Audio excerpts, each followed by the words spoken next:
All right, very good evening. So today I'll be talking about the third part, the atmosphere. है ना, atmosphere जब हम सुनते हैं तो क्या है बेसिकली, जो अर्थ पे जो भी हमें नजर आ रहा है ना, ऊपर अर्थ के सरफेस के ऊपर जो हवा नजर आ रही है, उसमें डस्ट नजर आ रही है, क्लाउड्स हैं इसमें, ये सारा क्या, दिस इज एटमॉस्फेयर। तो इसको स्टडी करेंगे, इसकी इंपॉर्टेंस क्या है, क्यों पढ़ना है हमें। अब इसको एक लेमैन की तरह समझिए, एक आम आदमी की तरह समझिए कि जो भी कुछ हो रहा है ना, जो भी कुछ हो रहा है वो कहाँ पे हो रहा है, इस एटमॉस्फेयर में ही हो रहा है, और कहीं नहीं हो रहा है ना। चाहे लाइक मॉनसून आया, कहाँ पे हो रहा है, एटमॉस्फेयर में। गर्मी आ रही है, सर्दी आ रही है, कहाँ पे हो रहा है, इस एटमॉस्फेयर में। तो सारा कुछ इस एटमॉस्फेयर में ही हो रहा है, राइट। तो इसलिए हमारे लिए इम्पोर्टेंट है। एक मिनट जरा रुकेंगे, मुझे लगता है ऑफिस वाले कॉल कॉल कर रहे हैं। Carlos, ऑल राइट, चलो सो अपन शुरू कर दें, है ना। सो सबसे पहले अगर बात करें एटमॉस्फेयर की कंपोजिशन की, कि एटमॉस्फेयर में है क्या। हम दो चीजें पहले बात करेंगे, कंपोजिशन और साथ में स्ट्रक्चर उसका। अगर हम बात करें कंपोजिशन तो उसमें सिंपल सी बात है, अब दो तीन चीजें बोलेंगे। एक तो है गैसेज है, उसमें बहुत सारी गैसेज है, जितनी भी नजर आ रही है गैसेज हैं। अब ये क्वेश्चन आता है एग्जाम में, राइट। उसके अलावा क्या है, वाटर है उसमें। वाटर किस फॉर्म में, इन फॉर्म ऑफ वेपर्स। अब जैसे आजकल बड़ी गर्मी हो रही है, आज और कल से दो तीन दिन से गर्मी हो रही है। अब अगर टेम्परेचर देखेंगे तो कितना टेम्परेचर, टेम्परेचर इज रफली 31 डिग्री, और जून के महीने में ये था 43 डिग्री। यहाँ पे उतनी गर्मी नहीं लगती थी हमें जितनी आज लग रही है। रीजन क्या है, ह्यूमिडिटी बहुत ज्यादा बढ़ी हुई है। ह्यूमिडिटी का मतलब क्या है, वाटर वेपर बढ़े हुए हैं। वाटर वेपर एटमॉस्फेयर में आ गए, इसका मतलब क्या है, वाटर वेपर अब्जॉर्ब करते हैं हीट को, तो उससे आपको गर्मी ज्यादा लगेगी। एक कारण और है उसका, कि जब आपको स्वेटिंग होती है ना, पसीने आ गए, तो अगर ह्यूमिडिटी ज्यादा है तो क्या होगा, वो पसीना आपकी बॉडी पे रहेगा, तो आपको गर्मी ज्यादा लगेगी, क्योंकि पसीना कहीं जाएगा ही नहीं। तो ये इशू है। तो इसलिए वाटर वेपर का एक रोल क्या है, जो एटमॉस्फेयर का टेम्परेचर उसको भी कंट्रोल करते हैं। उसके अलावा डस्ट पार्टिकल्स हैं, मतलब सॉलिड पार्टिकल्स है, वो डस्ट के हो सकते हैं, स्मोक हो सकते हैं, सॉल्ट हैं, या कोई और इम्प्योरिटीज हैं। फिर इसका मतलब तीन चीजें हो गई, वन इज गैसेस, दूसरा क्या है water in form of vapour, and third is dust. ये तीन चीजें आपके एटमॉस्फेयर में होती हैं। अब ये क्वेश्चन है कि कौन कौन सी गैसेस हैं। Nitrogen is 78%। हम कहते हैं ऑक्सीजन बहुत इंपॉर्टेंट है, और हवा में क्या होती है oxygen, no, it is nitrogen. 78% जो है हमारे एटमॉस्फेयर में क्या है, इट इज नाइट्रोजन। और रफली 21% आप कह लीजिए ऑक्सीजन है। तो 78% और 21% कितना हो जाता है, रफली 99% है। तो 99% सिर्फ ये दो गैसेस ही हैं। बाकी जो बचा 1%, उस 1% में ये सारी गैसेज है जिन्होंने तमाशा मचा के रखा हुआ है। हम कहते हैं गर्मी बहुत बढ़ रही है, किस वजह से बढ़ रही है, यही तो गैसेज हैं। जिनमें से कुछ तो ऐसी जिनको हम कहते हैं green house gases. Green house gases क्यों, वो जो सनलाइट आती है उसकी हीट को ऑब्जॉर्व कर लेते हैं, और आपका एटमॉस्फेयर गर्म हो जाता है। जैसे कार्बन डाइऑक्साइड है, बहुत बड़ी एक पावरफुल ग्रीन हाउस गैस है। उसके अलावा आपने सुना होगा मीथेन, है ना। तो ये ग्रीन हाउस गैसेस हैं। तो सारी मिला लो ना, वो 1% ही है, और 1% ने कितनी तबाही मचाई हुई है कि हमें शोर मचाना पड़ रहा है। हमें प्रॉब्लम होती है किससे, ग्लोबल वार्मिंग से, कि पूरी अर्थ का टेम्परेचर बढ़ रहा है, तो वहां पे इसकी इंपॉर्टेंस आ जाती है। नाइट्रोजन और ऑक्सीजन बताने की जरूरत नहीं, इसकी इंपॉर्टेंस क्या है। जितना भी प्लांट है, बॉडी है, सबको क्या चाहिए, नाइट्रोजन किसी न किसी फॉर्म में हमारे अंदर है, प्लांट्स में है। तो बिना नाइट्रोजन के पॉसिबल नहीं है कि साइकिल चलेगा और ये लाइफ चल पाएगी। ऑक्सीजन हमें चाहिए, पूरी जितनी भी लाइक एनिमल है, ह्यूमन बीइंग है, तो इनको क्या चाहिए, ब्रीदिंग के लिए ऑक्सीजन चाहिए। तो ऑक्सीजन तो something, without it we can not sustain on this earth. तो इसीलिए सबसे ज्यादा 99% यही है। तो ये हो गया आपका कंपोजिशन। इंपॉर्टेंस थोड़ी बहुत लिखी हुई है, अगर चाहिए तो देख लीजिएगा कि ये क्या करते हैं। जो लॉन्ग वेव टेरेस्ट्रियल रेडिएशंस आ रहे हैं अर्थ के, उसको ऑब्जॉर्व कर लेते हैं, है ना। कि शॉर्ट वेव्स आती हैं, लॉन्ग वेव कहाँ से, जब वो अर्थ से टकरा के निकलते हैं, यानी कि अर्थ गर्म हो गई, यहाँ से जो हीट निकलेगी। वो आपने सुना होगा आजकल की इतनी गर्मी क्यों है, बारिश पड़ी थी, तो जो पानी है जमीन का, तो उसकी वजह से ये गर्मी है ना। तो एक ब्लैंकेट का काम करता है वाटर वेपर। तो जहां पे वाटर वेपर ज्यादा होंगे उतनी ह्यूमिडिटी ज्यादा होगी वहां पे, राइट। तो ये इसकी इंपॉर्टेंस है। अब बात करें अगर स्ट्रक्चर की, कि इसका स्ट्रक्चर कैसा है। अब आपने ये कुछ नाम सुने होंगे, ट्रोपोस्फियर, स्ट्रेटोस्फियर, मीजोस्फियर, थर्मोस्फियर, ये कुछ नाम सुने हैं क्या ये बेसिकली, कि जो आप यहाँ पे रहते हैं, हम लोग सरफेस ऑफ अर्थ पे रहते हैं, अब उससे अगर ऊपर की तरफ चलें तो ये सारे जितने भी नाम है वो आते जाएंगे यहाँ पे, ट्रोपोस्फियर, स्ट्रेटोस्फियर, है ना, मीजोस्फियर, थर्मोस्फियर, ये सारे नाम इसी के अंदर हैं, इस सारे एटमॉस्फेयर के अंदर हैं।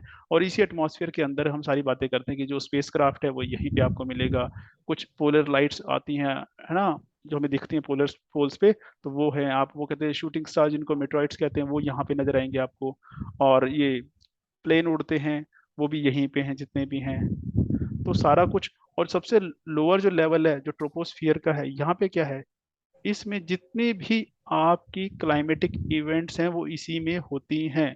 जितना भी मौसम का हाल है ना, सारा यहीं पे है। राइट, अब यहाँ पे एक लाइन है ये वाली, ये क्या इंडिकेट कर रही है, बेसिकली एक लाइन है ये, इसको स्टडी करते हैं। जब हम बात करें स्ट्रक्चर, तो स्ट्रक्चर ये है कि हमारा एटमॉस्फेयर कैसा है, हाइट के अकॉर्डिंग हमने नाम रख दिए।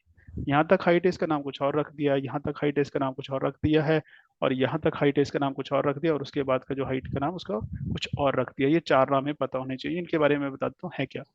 सबसे पहले ट्रोपोस्फियर, अब आपको पता ही है, जो सबसे नीचे था अर्थ के सरफेस के पास, वो क्या है आपका ट्रोपोस्फियर, लोवेस्ट लेयर है ये एटमॉस्फेयर की। और कितनी हाइट है इसकी, 8 से 18 kilometre. What does it mean 8 से 18 किलोमीटर, ये जो पोल है, यहाँ पे पोल है और यहाँ पे इक्वेटर है, 0 डिग्री का जो इक्वेटर है हमारा, है ना, और ये 90 डिग्री वाला पोल है।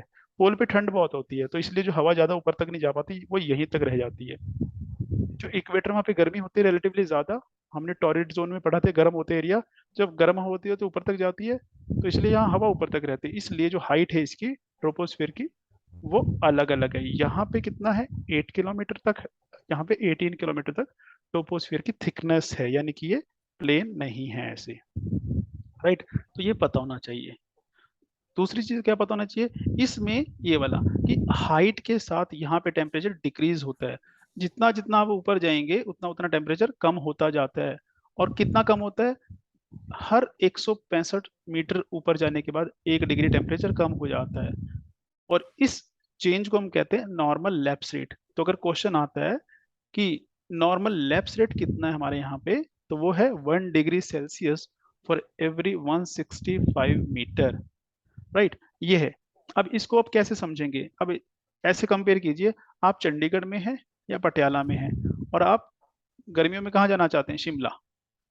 शिमला क्यों जाते हैं वहां पे, वहां पे जो मौसम है हमेशा ठंडा होता है, कूल होता है, क्यों होता है, जबकि ज्यादा दूर तो नहीं है, 100 किलोमीटर अर्थ पे कुछ भी नहीं होता।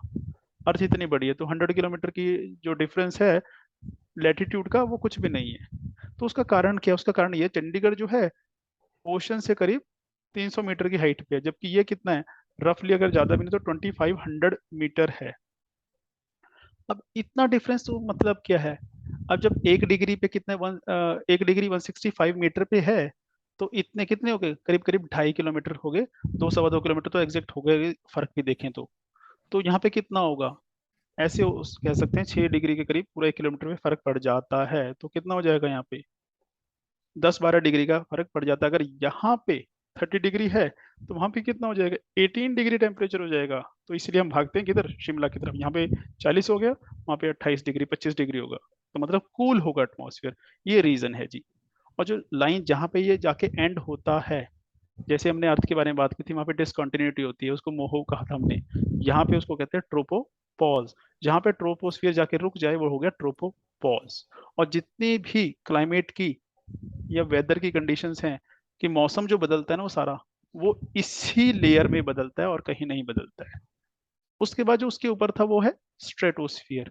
इसकी हाइट कहाँ तक है, 50 किलोमीटर तक इसकी हाइट चलती है। अब वो तो था अर्थ के, यानी कि अगर सरफेस ये है तो कुछ ऐसे था, वो स्ट्रेट है 50 किलोमीटर। अब ये स्ट्रेटोस्फियर कौन सा है, जिसको हम कहते हैं the blue sky. Blue sky क्यों दिखता है ब्लू, क्योंकि जो ब्लू लाइट है सन की, वो ज्यादा स्कैटर्ड हो जाती है, उसका डिस्पर्शन ज्यादा है, इसलिए आपको स्काई ब्लू नजर आता है। और वो किस वजह से, यहाँ पे गैस है that is called ozone gas. Right, अब यहाँ से दो तीन चीजें हम बात करेंगे। पहला तो ये है कि जो इसका लोअर पार्ट है उसमें टेम्परेचर कांस्टेंट रहता है, मीन्स ज्यादा कोई फर्क नहीं पड़ता।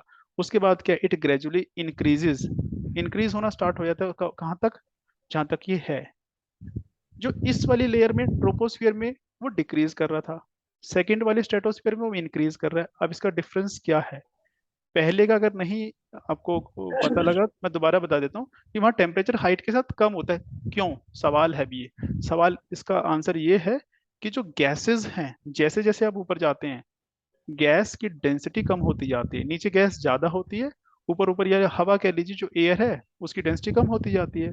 जब एयर की डेंसिटी कम होगी तो हीट अब्जॉर्ब कौन करता है, हवा ही तो हीट अब्जॉर्ब करते है, गैस ही तो अब्जॉर्ब करेगी। जब गैस नहीं तो टेम्परेचर कम हो जाएगा। तो यहाँ पे तो टेम्परेचर कम हो रहा है, पर यहाँ पे दोबारा बढ़ क्यों रहा है, क्योंकि यहाँ पे गैस एक और आ गई, कौन सी, ओजोन गैस आ गई है। तो इस वजह से यहाँ पे टेम्परेचर इंक्रीज करता है, ये चीज याद रखने वाली है यहाँ पे। और यहाँ पे क्लाउड जो है नेग्लिजिबल होते हैं, नील होते हैं, या तो होते नहीं, अगर होगा कोई इक्का दुक्का नीचे से आ गया, अदरवाइज यहाँ पे नहीं होते। तो यहाँ पे डस्ट वाटर वेपर नेग्लिजिबल है। अब क्योंकि जितना भी क्लाइमेटिक इफेक्ट है वो कहाँ होता है, ट्रोपोस्फियर में। इसलिए जब प्लेन उड़ते हैं तो उनको दिक्कत आती है, क्योंकि क्लाउड बने होते हैं वहां पे, प्रेशर कभी लो हो जाता है कभी हाई होता है, उनको प्रॉब्लम है। इसलिए जो लॉन्ग डिस्टेंस की फ्लाइट्स होती हैं, जैसे कनाडा जाना है, यूएसए जाना है इंडिया से, तो वो कहाँ जाते हैं, वो 13 किलोमीटर 14 किलोमीटर वो उस हाइट पे उड़ते हैं। इसका मतलब वो स्ट्रेटोस्फियर में उड़ते हैं। अब ये क्वेश्चन आता है कई बार एग्जाम में कि जो प्लेन है वो कौन से पार्ट में उड़ते हैं एटमॉस्फेयर के, वो स्ट्रेटोस्फियर में उड़ते हैं। क्यों उड़ते हैं, क्योंकि वहां पे राइड जो होगी बम्पी नहीं होगी, स्मूथ होगी, क्योंकि वहां पे क्लाइमेट नहीं है, क्लाइमेटिक वेरिएशंस वहां पे नहीं है। उसके बाद है मीजोस्फियर, इसका कोई ऐसा कोई स्पेशल वो नहीं है। मीजो का मतलब था मिडल, अब ये मिडल में इसलिए उसको कह दिया मीजोस्फियर। कहाँ तक है, 50 से ऊपर वो चलिए 30 किलोमीटर, तो यानी कि 80 किलोमीटर तक की हाइट तक ये है। अब दोबारा से वही फिनोमिना स्टार्ट हो गया जो पहले था। पहले क्या होता था, टेम्परेचर, यानी कि टेम्परेचर ऊपर जाएंगे तो आपका डिक्रीज होता जाएगा, यहाँ पे डिक्रीज हो रहा है, सिर्फ बीच में ओजोन की वजह से टेम्परेचर इंक्रीज हो रहा था। बस ये याद रखिए, ऐसे आप इसको देख सकते हो। और यहाँ पे जो टेम्परेचर है वो -100 डिग्री सेल्सियस पहुंच जाता है। क्यों पहुंच जाता है -100, क्योंकि नॉर्मल लैप्स रेट तो लगता ही रहेगा। अब यहाँ पे याद करने वाला क्या है, वो ये है कि जो आप सुनते हैं ना शूटिंग स्टार्स, जो टूटते हुए तारे हैं, वो जब हम देखते हैं उनको, वो तारा टूट के गिर रहा है या मिट्रॉइड्स गिर रहे हैं, वो होता कौन सी लेयर में होता है, वो मीजोस्फीयर में हो रहा होता है सारा ना, तो इसमें जलते हैं वो सारे। तो ये क्वेश्चन बन जाता है। फिर उसके ऊपर जो है ये है थर्मोस्फियर, लास्ट लेयर है ये, 80 से लेके ऊपर चले जाइए 400 किलोमीटर तक। अब इसके दो पार्ट बनाए गए हैं, वो क्या है, इसमें जो नीचे वाला पार्ट है यहाँ पे है चार्ज्ड पार्टिकल्स हैं, चार्जिंग की वजह से वो क्या है, आयंस है बेसिकली, तो इसलिए इसको कहते हैं आयनोस्फियर। ठीक है जी। और जो आयनोस्फियर है इसका पर्पस क्या है, हम यूज करते हैं, इलेक्ट्रिकली चार्ज्ड है, तो जो हमारी पहले रेडियो वगैरह चलती थी वो आयनोस्फीयर से रिफ्लेक्ट होके ही वेव्स आती हैं, उसी से चलती, तो यही कहा जाता है। तो इसका मतलब जो रेडियो वेव्स ट्रांसमिशन होती हैं वो किसकी वजह से होती हैं, आयनोस्फीयर की वजह से होती हैं। अब कहा जाता है कि यहाँ पे जो है टेम्परेचर फिर इंक्रीज होना स्टार्ट हो जाता है, किस लिए, यहाँ पे गैस कोई नहीं है, ट्रेसेस है, फिर टेम्परेचर क्यों बढ़ रहा है, ये बहुत कंफ्यूजन है। कंफ्यूजन उसको साइंटिस्ट ऐसे बोलते हैं कि टेम्परेचर, क्योंकि आप अर्थ से ऊपर जा रहे हैं और सन के डायरेक्ट कांटेक्ट में आ रहे हैं, तो लाइट ज्यादा आ रही है, इंटेंसिटी बढ़ गई, धूप बढ़ गई, जब धूप बढ़ गई तो गर्मी ज्यादा होगी, बट वहां पे फील नहीं होता। क्योंकि अगर ऐसा होता, जो हमारे सैटेलाइट्स हैं उसी हाइट पे हैं, तो वो जल चुके होते। तो फील क्यों नहीं होता, क्योंकि वहां पे वैक्यूम है, तो मीडियम नहीं है जिसकी वजह से आपको फील होगा। और जो ऊपर वाला पार्ट है इसको बोलते हैं एग्जोस्फीयर, ये कहाँ चला जाता है, ये अल्टीमेटली जाके मर्ज हो जाता है आपके आउटर स्पेस में। सो this is the structure of the atmosphere. So now we know about the composition as well as the structure of the atmosphere. ये दो चीजें बेसिक से हमने डिस्कस करनी थी, सर वो हमने, जी दोबारा बोले। रिपीट करना, थर्मोस्फेयर सर। थर्मोस्फियर के दो पार्ट हमने बात किए हैं। जो नीचे वाला है उसको कहते हैं आयनोस्फियर, राइट, ये जो लिखा हुआ है। आयनोस्फियर क्या है, आयंस, आयंस का मतलब क्या है, they are electrically charged particles, right.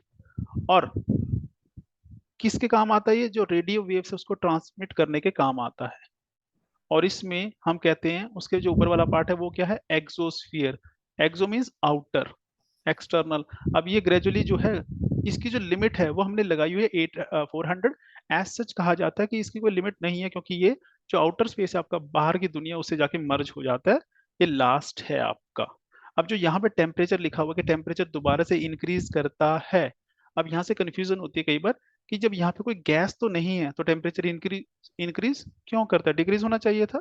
तो साइंटिस्ट के अकॉर्डिंग है क्या, एक्चुअली आप हाइट पे चले गए, जितनी आप हाइट पे होंगे तो जो सन है उसकी रेज डायरेक्ट आपके ऊपर पड़ेंगी, तो धूप जो होगी वो तेज होगी, तीखी होगी, तो आपको धूप लगती है, उस वजह से टेम्परेचर बढ़ जाता है। बट वो फील क्यों नहीं होता, गर्मी क्यों नहीं होती, जैसे अगर हम कहीं वहां पे तो सेटेलाइट है, फिर वो क्यों नहीं जल जाते, क्योंकि वहां पे एटमॉस्फेयर नहीं है, गैसेस नहीं है। जब गैसेस नहीं है तो मीडियम खत्म हो गया, जिससे जैसे आपको गर्मी क्यों लग रही है, क्योंकि आपका एटमॉस्फेयर गर्म है। अगर एटमॉस्फेयर नहीं होगा तो गर्मी कहाँ से आ गई, फिर होगी नहीं। आपको तो हवा की वजह से लग रही है ना, हवा ठंडी होगी तो आपको ठंड लगेगी, और कुछ नहीं होता ये। तो so this is the reason कि टेम्परेचर किस वजह से ज्यादा है, डायरेक्ट सन रेज की वजह से, आप सन के पास जाते जा रहे हैं, बस इतना सा रीजन है। पर ये फील नहीं होता, तो मुझे लगता है जब फील ही नहीं होता फिर काहे का टेम्परेचर ज्यादा है ये, है ना, मुझे ऐसा लगता है। राइट। अब यहाँ पे यही लिखा हुआ है कि यहाँ पे जो है इंटरनेशनल स्पेस स्टेशन और अरोरा। अरोरा दिखते कैसे हैं एक्चुअली, जो ये इलेक्ट्रिकली चार्ज पार्टिकल्स है ना, जब सन में से स्ट्रॉम आता है, जब सन की अंदर से कुछ वेव्स निकलती हैं, है ना, जिनको हम जियोस्ट्रॉम्स बोलते हैं, और वो क्या होते हैं, वो इलेक्ट्रोमैग्नेटिक वेव्स होती हैं एक्चुअली। जब वो इनसे टकराती तो लाइट प्रोड्यूस करती हैं, जिनको हमने नाम थोड़ी देर पहले बात कर रहे थे, जो पोलर लाइट्स होती हैं, जो पोल्स पे आपको कलरफुल लाइट्स नजर आती है स्काई में, वो एक्चुअली जब सन की जो रेज हैं, कौन सी, जो इलेक्ट्रोमैग्नेटिक वेव्स हैं वो इलेक्ट्रिकली चार्ज पार्टिकल से टकराती हैं तो वो लाइट प्रोड्यूस करती हैं, जिनको बोरियल या ऑरोरा बोला जाता है। ऑरोरा का सिंपल है कि पोलर लाइट्स को अरोरा बोला जाता है, नॉट अरोड़ा। राइट।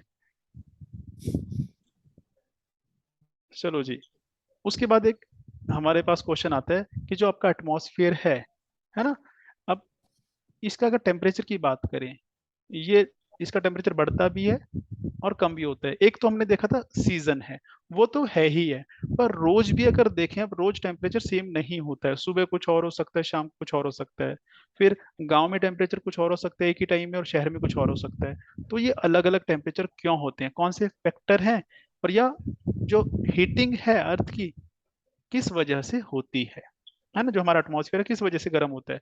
सो सबसे पहला है रेडिएशन की वजह से होता है, दूसरा है कंडक्शन की वजह से होता है, और तीसरा है कन्वेक्शन की वजह से होता है। अब तीनों में फर्क समझ लीजिए, वैसे साइंस है बेसिकली और कुछ नहीं है, कि जो सन है उसमें से क्या आ रही है, सनरेज आ रही है, अर्थ ने वो ऑब्जॉर्व कर ली। अब अर्थ जो इमिट करेगी वो क्या है, सन रेज को इमिट किया जा रहा है ना। तो जो निकल रहे हैं अंदर से, क्या निकल रहे हैं, वो निकल रहे हैं रेडिएशन। तो ये कौन ऑब्जॉर्व कर रहा है, जो आपका एटमॉस्फियर है ये ऑब्जॉर्व कर लेता है इनको। राइट। अब ये ऑब्जर्व करके क्या होता है, आपका एटमॉस्फेयर गर्म हो जाता है। ठीक है जी। Any any doubt.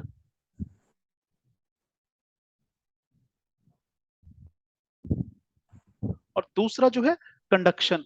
कंडक्शन अगर याद हो साइंस में पढ़ा करते थे, जब कंडक्ट हो कोई चीज, किसी चीज के लाइक बीच में मीडियम होना चाहिए। अब इसका मतलब क्या है, अब यहाँ देखो एक बॉक्सा बना हुआ, ये क्या है कि अगर आपकी जो अर्थ है धूप से वो गर्म हो गई, अब ये अगर हीटअप हो गई तो क्या होगा, उसके साथ जो हवा है सारी उसके जो कांटेक्ट में है, जो कांटेक्ट में है वो सारी क्या हो जाएगी, गर्म हो जाएगी।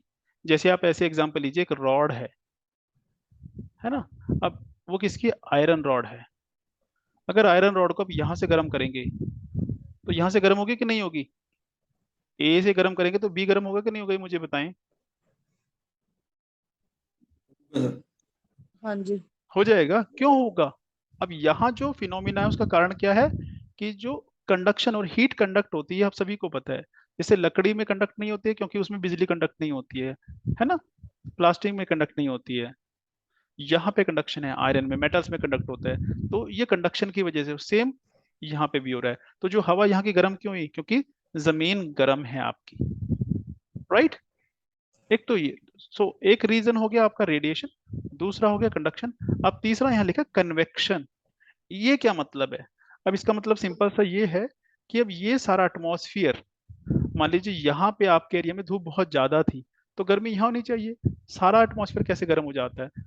कहते हैं जो यहाँ की हवा गर्म हुई है, अब आपको पता है जो हॉट एयर है वो कहाँ जाती है? ऊपर की तरफ राइज कर जाती है, और इसकी जगह कौन ले लेता है? दूसरी जगह से कूल एयर या कोल्ड एयर जो है वो आ जाती है। जब यहाँ पे वो आई तो यहाँ तो पहले ही गर्मी है, तो दोबारा से वो भी गर्म हो जाती है, फिर वो भी राइज करती है। अब ये क्या है, एक साइकिल बन गया कि ठंडी हवा आई, गर्म हुई, ऊपर चली गई, वहां की जो ठंडी हवा वो नीचे गई, फिर ऐसे करते करते क्या हुआ, जो पूरा का पूरा एटमॉस्फेयर है वो गर्म हो जाता है। अब ये ना रेडिएशन से हो रहा है ना कंडक्शन से हो रहा है, इसको कहते हैं कन्वेक्शन। तो दिस इज कन्वेक्टिव कह लीजिए फिनोमिना। अब इसका एग्जांपल मैं ऐसे दे देता हूँ, जैसे आप चाय बनाते हैं या दूध गर्म करते हैं, है ना? जब दूध गर्म करते हैं पतीले में, जो गैस है वो कहाँ पे चल रहा होता है? अब मान लीजिए आपने पतीला रखा है यहाँ पे ऐसे, तो यहाँ तक उसमें दूध भरा हुआ है, गैस कहाँ पे है? गैस तो सिर्फ इतना सा एरिया यहाँ तक, इतने से में है ना? अब तो गैस से तो क्या गर्म होना चाहिए? ये बेस इसका, तो दूध ये गर्म होना चाहिए। यहाँ तक दूध कैसे बॉईल हो जाता है? ये वाला सारा, है ना? अब इसका कारण क्या है? ये जो मेटल गर्म हुआ, इसके कांटेक्ट में जो दूध था वो कंडक्शन से गर्म हो गया। जब ये गर्म हुआ तो क्या हो गया, गैस क्रिएट हुई, वो ऊपर की तरफ मूव किया। जब वो ऊपर की तरफ मूव करता है, जो यहाँ का वो नीचे आ जाता है। तो आप देखना उसमें एक सर्कुलेशन पैटर्न बनता है, अगर आपने कभी ध्यान से उसको देखा हो कि चलो आज इसको ऑब्जर्व करते हैं कि दूध कैसे उबलता है, पानी कैसे उबलता है, चाय कैसे उबलती है, तो उसमें कुछ ऐसा मोशन है। तो वो कन्वेक्शन ही है वो भी। तो पानी हो, गैस हो, अगर एक जगह आप गर्म करेंगे सारा गर्म हो जाएगा। वो किस वजह से? उस फिनोमिना को आप कहते हैं कन्वेक्शन, कंडक्शन नहीं होगा जी, राइट। जी। तो यही मैंने यहाँ पे एक्सप्लेन कर दिया कि रेडिएशन क्या है, राइट, कंडक्शन क्या है, और कन्वेक्शन क्या है। उसके बाद आता है हीट बजट। अब हीट बजट क्या है, ये इतना इंपॉर्टेंट नहीं है, पर यहाँ पे क्या होता है, एग्जाम में क्वेश्चन आ जाता है, सिर्फ इसलिए हम इसको डिस्कस करेंगे। अब इसको बजट क्या होता है, जब आप हिसाब किताब रखते हैं, तो अर्थ की हीट का हिसाब किताब है ये, कि कितनी आई और कहाँ कहाँ गई। अब जैसे मान लीजिए 100 यूनिट हीट अर्थ पे आई, कहाँ से? सन से आई।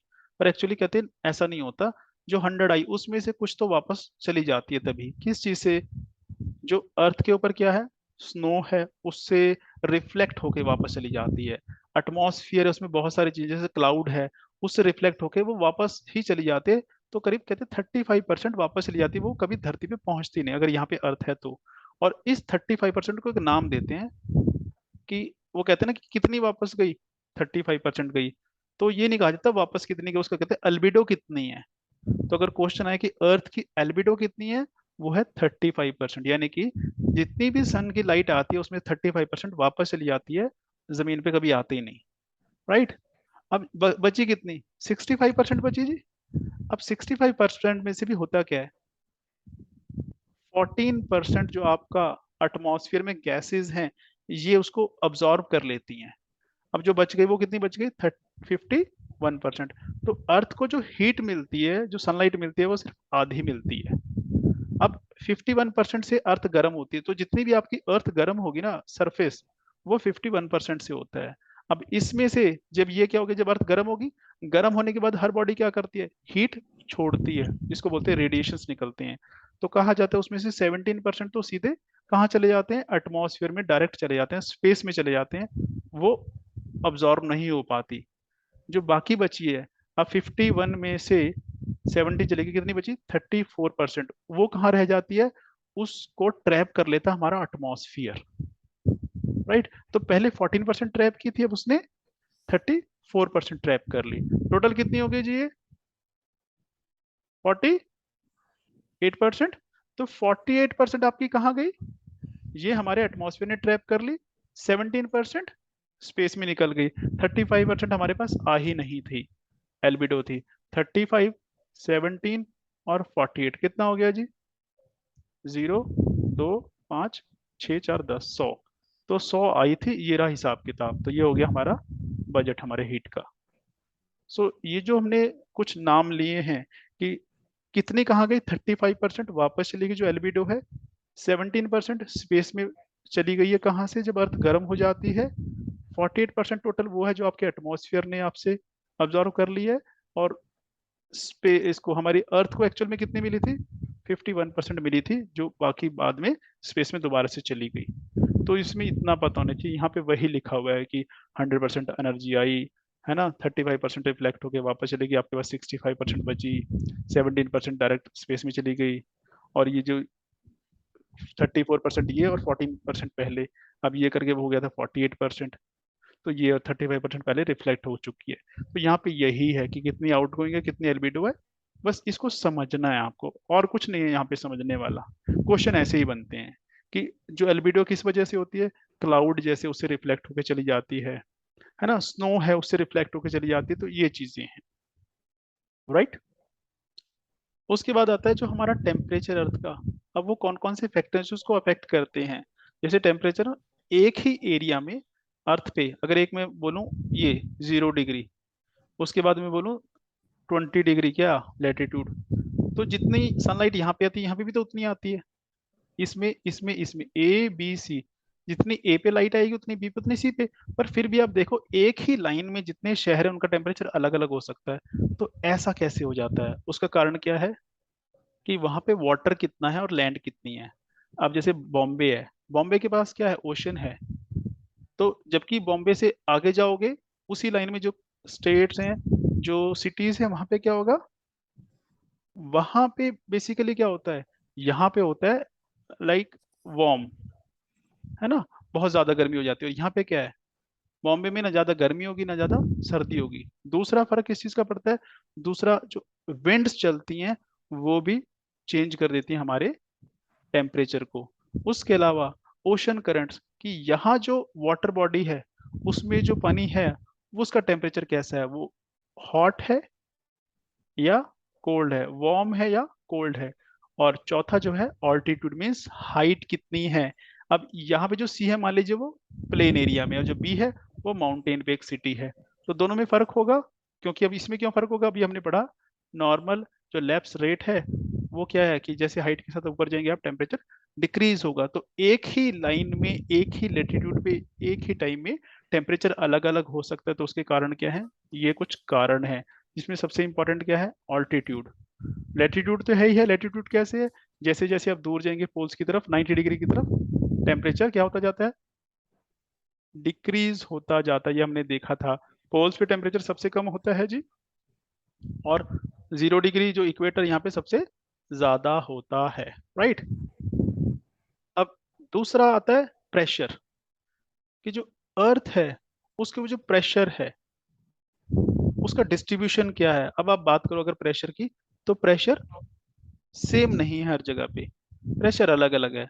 अब जब इसको स्टडी किया गया तो पाया गया कि यहाँ पे कुछ बेल्ट्स हैं, कि पूरी अर्थ पे सेम है कुछ एरिया में, कि इस पूरी लाइन में सेम प्रेशर है, इसमें पूरा प्रेशर सेम है, इसमें प्रेशर सेम है, तो इनको बोलते हैं प्रेशर बेल्ट। अब ये पता होना चाहिए, तो उनके नाम क्या क्या है। अब सिंपल जो एरिया है उसी के अकॉर्डिंग उसका नाम है, जैसे 0 डिग्री लेटीट्यूड से लेके 10 डिग्री लेटीट्यूड तक, नॉर्थ में भी साउथ में भी, यानी कि 0 डिग्री से लेके नॉर्थ में, 0 डिग्री से लेके 10 डिग्री साउथ में, ये एक पूरी दो बेल्ट को एक बना दिया, क्योंकि 0 डिग्री कॉमन है यहाँ पे। तो ये इसको कहते हैं, ये क्योंकि कहाँ पे 0 डिग्री मीन्स इक्वेटर, और ये कैसी है, लो प्रेशर वाली बेल्ट है, यहाँ पे प्रेशर जो है वो कम है। कम प्रेशर का मतलब क्या है, अब ऐसे देखिए, मान लीजिए ये जमीन है, यहाँ पे अगर गर्मी ज्यादा हो जाए तो क्या होगा, जो यहाँ की हवा है वो कहाँ जाएगी, ऊपर की तरफ जाएगी। जब वो ऊपर जाएगी तो उसका प्रेशर नीचे नहीं लगेगा। अगर कोई हवा नीचे की तरफ चले तो नीचे वो क्या करेगी, प्रेशर एक्सर्ट करेगी। तो जहां पे हवा ऊपर की तरफ जा रही है उसको बोलते हैं लो प्रेशर, जहां नीचे की तरफ आ रही है वो होता है हाई प्रेशर। अब टेम्परेचर से अगर मैं जोड़ूं, अगर लो प्रेशर कब है, जब गर्मी है, तो इसका मतलब टेम्परेचर कैसा होगा, हाई टेम्परेचर। तो जब गर्मी ज्यादा है, हाई टेम्परेचर, तो प्रेशर लो होगा, यानी कि दोनों एक दूसरे के ऑपोजिट हैं। अगर टेम्परेचर लो है तो प्रेशर हाई हो जाएगा, बस ऐसे याद रखिएगा। अब यहाँ पे मान लीजिए गर्मी होती होती है इस पूरी बेल्ट पे, ये हमने पढ़ा था, टॉरिड जोन है ये, तो यहाँ पे अगर गर्मी है तो इसका मतलब प्रेशर कैसा होगा, लो होगा, राइट। अब सीधा लास्ट में आ जाइए पोल पे। पोल कैसे थे, around the poles around 90 degree. यहाँ पे क्या है, बहुत ठंड है, बहुत ठंड है, बिलो फ्रीजिंग टेम्परेचर जो यहाँ पे रहता है यहाँ पे। तो यहाँ पे क्या होगा, हाई प्रेशर, है ना, लो टेम्परेचर हाई प्रेशर। अब जो बीच वाले हैं ये थोड़े से अलग हैं, बस इसके कंपैरिजन में एक्चुअली ये, इसलिए हमें कंफ्यूजन ना हो। अब ये क्या है, हाई, तो ये हो गया, ये पोल है तो सब पोलर लो, वैसे ये अलग होगा, पर अगर ये हाई है तो इसके कंपैरिजन में सब पोलर लो। अब ये लो है तो इसके कंपैरिजन में ये हाई, ये क्या है, लो, ये सब ट्रॉपिकल हाई। तो ऐसे इसको याद रखेंगे, इसको इसके साथ और इसको इसके साथ हम याद रखेंगे, राइट।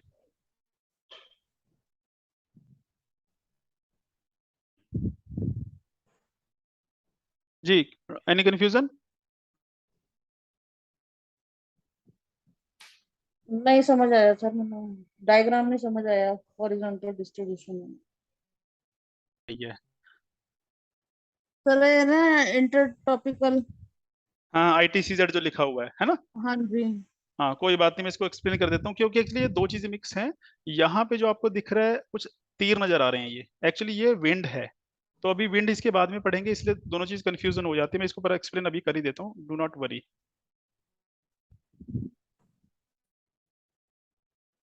मैं एक बार इसको जरा इरेज कर दूँ जी। अब यहाँ पे देखिए ऐसा है, अब एक रफ आइडिया लीजिए कि अगर मैं इसको अर्थ मानूं, है ना, ये अर्थ है गोल, तो जब अर्थ पे विंड को स्टडी किया जाता है तो विंड की भी बेल्ट है। अब ये 0 डिग्री होता है, ये हमेशा याद ही रखना, वो क्या 0 डिग्री, इक्वेटर। तो यहाँ पे एक बेल्ट है जहाँ पे हवा कहाँ चलती है, नीचे की तरफ ऐसे चलती है। और एक बेल्ट यहाँ पे और एक यहाँ पे, जो ये हवा चलती है वो भी ऐसी चलती है नीचे की तरफ, यानी कि इक्वेटर की तरफ चलती है। पर जो बीच वाली बेल्ट है यहाँ पे हवा उल्टी चलती है, राइट। अब हाँ। सिमिलरली यहाँ पे आ जाइए, जो पहली बेल्ट है उसमें हवा किधर चल रही है, इक्वेटर की तरफ। जो लास्ट है तो वहां पे भी ऐसी चल रही है, पर बीच में क्या है, रिवर्स चल रही है। अब यहाँ पे आप देख लेना, ये उल्टी नजर आ रही होगी आपको, ये ऊपर हाँ की जी। तरफ है, ये भी ऊपर की तरफ है। अब ये ट्रॉपिक वाले एरियाज हैं, ये भी ट्रॉपिक्स है। अब ट्रॉपिकों की जो हवा इस पे आके क्या होती है, मर्ज हो रही है, मतलब क्या हो रही है, कन्वर्ज हो रही है। तो ये वो जोन है जहां पे हवा कन्वर्ज हो रही है, कौन सी वाली, ट्रॉपिकल एरिया की। तो जो दो ट्रॉपिकल एरिया इंटर ट्रॉपिकल, उनकी हवा का कन्वर्जेंस जोन है ये। वहां पे कन्वर्ज होके तो होता क्या है, टेम्परेचर बढ़ा होता है, हवा ऊपर चली जानी शुरू हो जाती है। जब हवा ऊपर जाएगी तो प्रेशर कैसा हो जाएगा, लो प्रेशर हो जाएगा। इसीलिए लिखा है, क्योंकि यहाँ पे टेम्परेचर, ये आपको समझिए दोबारा से, कि यहाँ पे टेम्परेचर क्या होता है, लो के हाई, टेम्परेचर हमेशा यहाँ पे ज्यादा होगा। और ये हमें पता है कि टेम्परेचर, अगर हम यहाँ से ऊपर की तरफ जाएं पोल्स की तरफ, तो टेम्परेचर क्या होता है, कम होता जाता है। ये शायद हमें याद होना चाहिए अभी तो, थोड़ा सा अगर कंफ्यूजन है तो मैं दोबारा बता देता हूँ कि टेम्परेचर पोल की तरफ क्या होता है, डिक्रीज होता है, राइट। अब यहाँ पे दो चीजें देख लीजिए। अब ये चार बेल्ट बनी है इनके बीच में, अब ये बेल्ट कैसे बनी है मैं थोड़ा सा आपको एक्सप्लेन कर देता हूँ आगे। इनके नाम यहाँ पे सिर्फ आपको नाम देखने हैं। अब जैसे ये देखिए, अब यहाँ पे क्या हो रहा है, ये ITCZ है। यहाँ पे हवा जो है गर्म हुई, राइज हुई, राइज होके कहाँ जाएगी, कुछ इधर को चली जाएगी, कुछ इधर को चली जाएगी। जब यहाँ पे गिरेगी नीचे, यहाँ भी आके नीचे गिरेगी, जब यहाँ की गिरी तो कहाँ जाएगी, वो एक लूप बनाएगी इधर को, तो एक लूप बनाएगी इधर को। ये वाली जो हवा है, जो जमीन पे जब चलती है तो आपको ऐसे ही चलती हुई नजर आती है एक्चुअली। तो ये ऐसे हवा बनी हुई है जी। तो ये जो पूरी बेल्ट बन गई किस चीज की है, ये विंड की बेल्ट है ये। अब सेम चीज हो रही है पोल पे, दोनों तरफ देख लीजिए, यहाँ पे भी जो हवा नीचे चल रही थी, ऊपर क्या है, ऊपर को राइज हुई और एक पूरा सर्कल बनाएगी, सर्कुलर लूप। तो इनके नाम होते हैं, ये एक सेल बन जाता है और इसको बोलते हैं पोलर सेल। जो ऊपर वाला है इसको बोलते हैं Hadley cell, Hadley cell, mid latitude या फेरल सेल बोलते हैं उनको, और तीसरा पोलर सेल। अब ये आधी अर्थ पढ़ लो, बाकी आपको पता लग जाएगा। जो चीज यहाँ पे ऊपर है वही यहाँ पे है, जो यहाँ पे है वही यहाँ पे है, जो ऊपर है वही, सब सेम है। अब ये हो क्यों रहा है, ये इस डायग्राम को देखिए, यहाँ से और ज्यादा क्लियर होगा। इक्वेटर पे क्या हो रहा है, गर्मी है बहुत ज्यादा, ITCZ है वो, तो यहाँ पे जो हवा गर्म हुई कहाँ गई, ऊपर की तरफ गई, यहाँ के वो किधर जाती है, दोनों तरफ जाती है, कुछ इधर कुछ इधर। जब हवा ऊपर जाके गर्म होती है फिर क्या हो जाता है, वो धीरे धीरे ठंडी हो जाती है। जब ठंडी होगी वो नीचे की तरफ आना शुरू कर देती है, तो यहाँ पे गिर जाती है। तो जहाँ की आके गिरी वो, वहां क्या होगा, हवा जब नीचे की तरफ आती है तो क्या होता है, हाई प्रेशर बन जाता है ना। इसी तरह से यहाँ पे, जब यहाँ पे जो हवा नीचे चल रही थी ऐसे, अब ये ऊपर को गई और यहाँ के गिरी, यहाँ तो क्या हो गया, ये तो हमें पता है हाई प्रेशर। अब जो बीच का एरिया है, यहाँ पे हवा आके गिरेगी वो इधर को जाएगी और एक पूरा एक सर्कल बनाएगी। ये टेम्परेचर की वजह से नहीं हो रहा, ये मैकेनिकल है। तो ये तीन, इनको सेल बोलते थे, हेडले, फेरल और पोलर, जो भी हमने ऊपर पढ़े थे। ये वो चीजें हैं, बस ऐसे समझना है। अब इसमें आपको याद क्या रखना है, आपको सिर्फ नाम रखने हैं बेल्ट के नाम, कौन कौन सी। एक तो ये वाली बेल्ट है जहां से हवा ऊपर की तरफ जा रही है, क्योंकि हवा ऊपर की तरफ जा रही है तो प्रेशर कैसा हो गया, लो। एक है नीचे की तरफ जा रही है, दूसरी बेल्ट ये हो गई।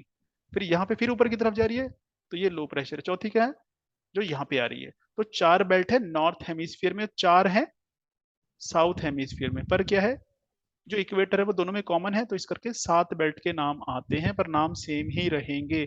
जो ऊपर चार है वही नीचे रहेंगे, कोई अलग नहीं है।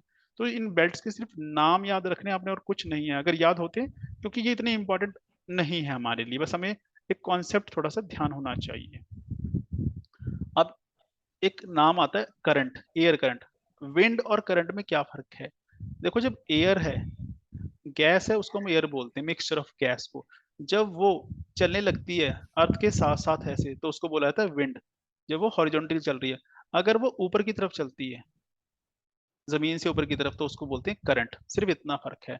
अगर मैं बोलूं एयर करंट, इसका मतलब हवा ऊपर की तरफ जा रही है। अगर हम बोल रहे हैं विंड, तो इसका मतलब वो हॉरिजॉन्टली चल रही है। बस इतना ध्यान रखना है। दूसरी चीज क्या है, जो अभी हमने थोड़ी देर पहले बात की, अगर कहीं पे टेम्परेचर हाई है तो वहां क्या हो जाएगा, हवा ऊपर की तरफ चली जाएगी, तो वहां पे प्रेशर कौन सा हो जाता है, लो प्रेशर, क्योंकि हवा तो खत्म होगी वहां पे, तो प्रेशर रहा ही नहीं। जहां पे भी लो प्रेशर होगा, दूसरे एरिया से वहां की तरफ हवा आनी शुरू हो जाएगी।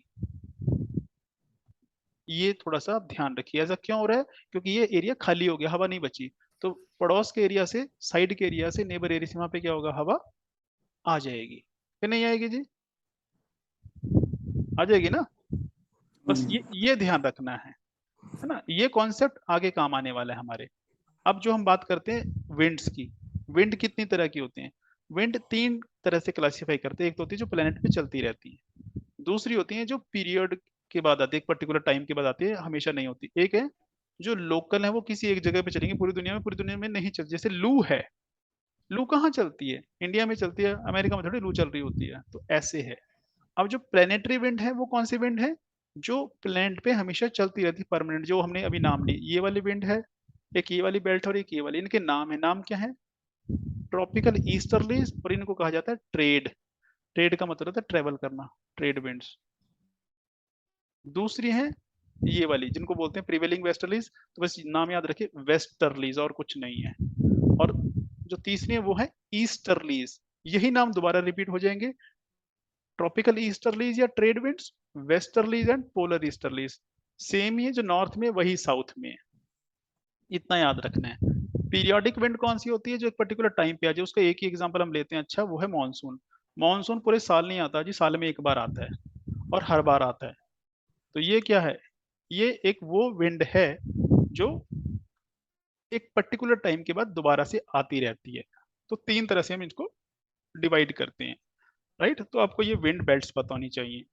अब कुछ आप सुनते हैं लोकल, अब जैसे लोकल सुनिए हमने, लू है, उस तरह से कुछ और भी होते हैं। जैसे ये डिपेंड करेगा आप किस एरिया में है। जैसे एक सुनते हैं लैंड और सी ब्रीज, ये कहाँ पे होगी, समंदर के किनारे पे ये चलेंगी। अब इसका मतलब क्या है, दिन और रात में अलग अलग चलती है। जैसे दिन में क्या होता है, दिन में जो जमीन है जल्दी गर्म हो जाती है, तो यहाँ पे क्या होगा, हाई टेम्परेचर।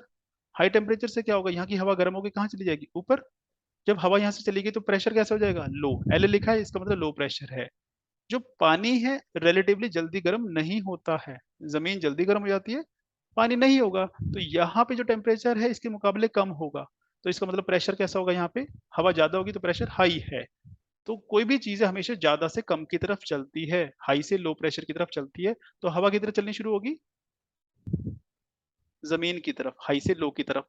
इसलिए जब भी आप समंदर के पास जाते हैं, जैसे गोवा जाते हैं लोग घूमने, बॉम्बे जाते हैं, तो दिन में क्या होता है, हवा समंदर से उनकी तरफ चल रही होती है, और यहाँ पे टेम्परेचर थोड़ा सा कम होता है, तो आपको हवा कैसी लगती है, ठंडी हवा आती हुई दिखाई देती है कि बहुत ठंडी हवा आ रही है। तो इसका मतलब जो समंदर के किनारे रहेंगे लोग, वहां पे हमेशा दिन में ठंडी हवा आएगी, रात को ये सारा कुछ उल्टा हो जाता है जो इस इमेज में दिया हुआ है। यहाँ पे क्या हो रहा है, अब रात को जितनी जल्दी जो धरती है वो गर्म हुई थी, उतनी ही जल्दी ठंडी भी हो जाती है, ये आपको पता होगा। पर ओशन उतनी जल्दी ठंडा नहीं होता, तो यहाँ पे टेम्परेचर रिलेटिवली ज्यादा हो जाता है और यहाँ पे कम हो जाता है। जहाँ पे टेम्परेचर ज्यादा होगा तो वहां पे प्रेशर लो हो जाएगा, और जहाँ पे टेम्परेचर कम है वहां पे हाई हो जाएगा। तो ये लो है, ये हाई है। अब क्या हो गया, अब हवा किधर चलेगी, हाई से लो की तरफ, अब उल्टी हो जाती है। तो रात में उल्टी गंगा बहती है जी। अब ये ऊपर जो बनाया वो क्या है, सिंपल एक साइकिल हमने बनाया होता है कि ऊपर हवा गई, वापस घूम के इधर आ जाती है, यहाँ से पूरा लूप चलता रहता है। तो दिन में जो आ रही है आपको किधर से आ रही है, दिन में आ रही है सी सी ब्रीज आ रही है, ओशन से आ रही है, रात को लैंड की तरफ से चल रही है, तो ये लैंड ब्रीज हो गई और ये सी ब्रीज हो गई। तो इसको समझिए, हो क्यों रहा है, टेम्परेचर की वजह से। दिन में धूप थी, गर्मी थी, जमीन जल्दी गर्म हो गई, तो प्रेशर लो हो गया।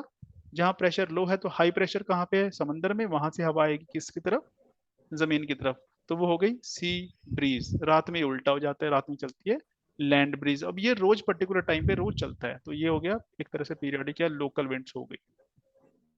इसी तरह से होता है माउंटेन और वैली ब्रीज, ये कहाँ होता है, पहाड़ों में। अब पहाड़ों में अगर देखिए होता क्या है, जो पहाड़ की चोटी है ये वाला एरिया जल्दी गर्म हो जाता है क्योंकि धूप सीधी पड़ रही होती है, यहाँ पे धूप नहीं आती है। तो इसमें क्या होगा, टेम्परेचर हाई हो जाएगा, हाई टेम्परेचर होने से क्या होगा, प्रेशर लो हो जाएगा, एलपी का मतलब लो प्रेशर। यहाँ पे उल्टा होगा, यहाँ पे क्या होगा, क्या होना चाहिए जी, यहाँ पे तो हवा किधर चलेगी, यहाँ पे हाई प्रेशर होना चाहिए, तो हवा किधर चलेगी, ऊपर की तरफ। तो वैली ब्रीज बोलते हैं इसको, है ना। तो वैली से ऊपर की तरफ जा रही होती है हवा। अब रात को उल्टा हो जाता है, रात को उल्टा क्या हो जाता है, रात को ये चीजें ठंडी हो जाती हैं, तो प्रेशर यहाँ का क्या हो जाता है, हाई प्रेशर। यहाँ पे उतनी जल्दी ठंडा नहीं हो पाता, तो यहाँ पे रहता है लो प्रेशर। तो हवा कहाँ चलती है, नीचे की तरफ, जिसको कहते हैं माउंटेन से आती हवा, माउंटेन ब्रीज। अब जब हवा ऊपर से नीचे की तरफ जा रही है, तो अगर फॉग होगी तो कहाँ पे होगी, तो इस एरिया में फॉग होगी। इसीलिए पहाड़ों पे जितने होटल बनते हैं वो कहाँ बनते हैं, यहाँ पे बनते हैं, पहाड़ी के ऊपर। यहाँ पे होटल नहीं बनाते कभी, वो उसका कारण यही है बेसिकली। अब इसको बस समझिए कि माउंटेन और वैली विंड्स या वैली ब्रीज में क्या फर्क है। फर्क किस चीज का है, टेम्परेचर का है जी, और दूसरा फर्क नहीं है यहाँ पे। और ये जो दिया हुआ है यहाँ पे सिर्फ आपने ध्यान रखना है कि जो लोकल हवाएं चलती हैं उनके अलग अलग नाम दिए हुए हैं यहाँ पे पूरी दुनिया के। अगर याद होता है तो भी ठीक, नहीं तो कोई इतना इंपॉर्टेंट नहीं है, मैंने वैसे ही डाल दिया शौक के लिए कि चिनूक लोकल विंड है, नॉर्थर, नॉर्टे, एम्पेरो, है ना, हेम, बोरा, फोन, मिस्ट्रल, सिरोको, खैमसिन, हरमेटन, तो काराबूरा, ब्रिकफिल्डर, ये सिर्फ नाम है, बर्ज लोकल विंड। जैसे हमारे यहाँ लू है तो ये कोई ठंडी होगी कोई गर्म होगी, बस इतना फर्क होगा और कुछ नहीं होगा यहाँ पे। उसके बाद आता है एक ह्यूमिडिटी, राइट जी, आर यू गेटिंग मी, हाँ जी सर। राइट। चलो इसको करते हैं, फिर इसको कल कंटिन्यू कर लें, कोई इशू नहीं है। अब ह्यूमिडिटी क्या होती है, ह्यूमिडिटी का सिंपल मतलब है कि हवा में जो मॉइस्चर है, वाटर वेपर है, उसको बोलते हैं ह्यूमिडिटी। अब तीन तरह की होती है, एक होती है एब्सोल्यूट, एक होती है रिलेटिव, एक स्पेसिफिक। हमारे लिए जो इंपॉर्टेंट है वो है रिलेटिव। ये क्या है, बेसिकली जो अखबार में हम पढ़ते हैं कि इतनी ह्यूमिडिटी है, जो आपके मोबाइल में आ रहा होगा कि आज ह्यूमिडिटी 85% है, उसका मतलब क्या, उसका मतलब ये है कि कैपेसिटी कितनी है। अगर हम मान लें हवा की कैपेसिटी 100 ग्राम है, तो 85 का परसेंट का मतलब क्या कि उसमें 85 ग्राम ऑलरेडी मॉइस्चर है। तो इसका मतलब अगर उसमें 15% भी ऐड हो गया तो वो फुल हो जाएगा, उसके बाद उसमें मॉइस्चर ऐड नहीं होगा। तो ये क्या होगा, अगर 100% हो गया तो इसका मतलब क्या होता है, आपको पता ही होगा, अगर कभी ह्यूमिडिटी 100% हो जाए तो बारिश हो जाती है। ठीक है जी। अब यहाँ पे एक ये डायग्राम दिया हुआ है, ये डायग्राम क्या मतलब है इसका, इसका मतलब ये है समझाने के लिए कि जो रिलेटिव ह्यूमिडिटी, अगर ये एक कमरा है जिसमें क्या है, रिलेटिव ह्यूमिडिटी 0, ये इसका मतलब उसमें कोई पानी या वाटर वेपर है ही नहीं। अगर जितना उसमें कैपेसिटी है उसके आधे हैं तो उसकी कितनी हो गई रिलेटिव ह्यूमिडिटी, 50%। अगर 2/3 है तो 75%। अगर उसमें फुल का मतलब जितनी उसकी कैपेसिटी है उतने उसमें वाटर वेपर आ गई तो क्या हो जाएगी ह्यूमिडिटी उसकी 100%, और 100% को बोलते हैं हम सैचुरेटेड है वो, और वहां पे बारिश हो जाती है। तो सैचुरेटेड एयर क्या होती है कि जब आपकी रिलेटिव ह्यूमिडिटी 100% हो जाए तो ऐसी हवा को बोलते हैं हम सैचुरेटेड एयर। बस इतना याद रखिएगा और कुछ नहीं है। और जहां सैचुरेटेड एयर होगी वहां पे क्या होगा, थोड़ा सा पानी ऐड हुआ या उसका टेम्परेचर कम हुआ तो वो कंडेंस होना स्टार्ट कर देगा, जिसको आप कहते हैं ड्यू पॉइंट। ओस होती है जी ड्यू। तो ड्यू पॉइंट क्या है कि जब रिलेटिव ह्यूमिडिटी 100% हो जाए और जो वाटर वेपर है वो किस में कन्वर्ट हो जाए, लिक्विड में। जैसे आप ओस देखते हैं वो क्या होती है, वो लिक्विड फॉर्म में होती है। कहाँ से आती है, हवा में क्या होता है, वाटर वेपर होते हैं, वो कंडेंस हो जाते हैं जी, राइट। उसी तरह से इवेपोरेशन तो आपको पता ही होगा कि जब लिक्विड वाटर है वो सीधा किस में कन्वर्ट हो जाए, गैस में। वहां पे क्या हो रहा था, वो गैस थी, लिक्विड में कन्वर्ट हो रही है, वो कंडेंसेशन है। और इवेपोरेशन क्या है कि जब वो किस में कन्वर्ट हो जाए, गैस में, है ना।